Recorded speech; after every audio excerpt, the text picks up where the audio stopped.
నీ తండ్రి దేవినేని నెహ్రూకి ఎన్టీఆర్తో తండ్రి కొడుకుల అనుబంధం. ఈ విషయాన్ని మీ నాన్నే స్వయంగా ఎన్నోసార్లు చెప్పాడు. తనకు రాజకీయ జీవితాన్ని ఇచ్చింది ఎన్టీఆర్ అని కూడా చెప్పేవారు.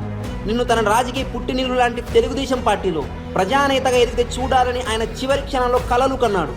అటువంటిది నువ్వు జగన్తో జతకట్టి వీధి రౌడీలా తయారయ్యావు. ప్రతి ఒక్కరి గారు ఇన్వాల్వ్ అవటం అంటే జగన్మోహన్ రెడ్డి గారిని ప్రేమించే వాళ్ళందరూ చాలా మంది వెళ్ళినప్పుడు చాలా మంది అడిగారు, ఏంటి అది మీ వల్లే అంటే కదా అని చెప్పాను. తప్పే ఉంది దాంట్లో. నాకు కోపం వచ్చింది. నన్ను ఎంతగా ప్రేమించి నాకు జీవితం ఇచ్చి నాకు అన్ని విధాలుగా నన్ను గౌరవించి చూసిన వ్యక్తి జగన్మోహన్ రెడ్డి గారిని ఎవరిని వ్యక్తి తిడితే నాకు కోపం వచ్చింది, చాలా కోపం వచ్చింది. చేసిన వాళ్ళు మీ వాళ్ళ అంటే అరే ప్రతి వైఎస్ఆర్ కాంగ్రెస్ పార్టీ నాయకుడు మా వాళ్ళనేయ్యా. టీడీపీ కార్యాలయం కడుతుంటే మీ నాన్న 10 లక్షల రూపాయల విరాళం ఇచ్చాడు.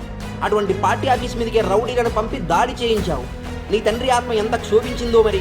ఇప్పటికైనా నీ రౌడీజానికి ఫుల్ స్టాప్ పెట్టి ప్రజానాయకుడిగా మారు. ప్రజాసేవ అంటే ఏంటో తెలుసుకో, లేదంటే అవినాశివి కాదు వంశ వినాశకారివి అవుతావు.